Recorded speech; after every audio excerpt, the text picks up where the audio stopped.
আপনি আমার জীবনে আসার পর থেকে আমার জীবনটা একদম পাল্টে গেছে। আমি আবার তোমার জন্য কি করতে পেরেছি? অনেক কিছু করেছেন। আমার আগে খুব ইচ্ছে করত এই পৃথিবীর সৌন্দর্য দেখতে, কিন্তু আপনাকে পাওয়ার পর থেকে আমি চোখে না দেখেও সব সৌন্দর্য অনুভব করতে পারছি। ঠিক আছে চলো, সন্ধ্যা হয়ে আসছে, আমাদেরকে আবার ফিরতে হবে। ঠিক আছে চলেন।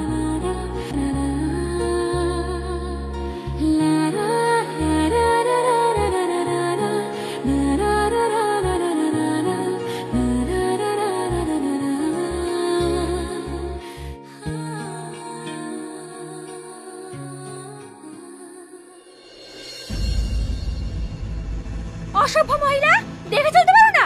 কানা নাকি? সরি ম্যাডাম, আমি অনেক ক্ষমা চাইছি। আসলে ও চোখে দেখতে পায় না তো। তার মানে সত্যি কানা? এসব কানা টানা নিয়ে রেস্টুরেন্টে আসেন কেন?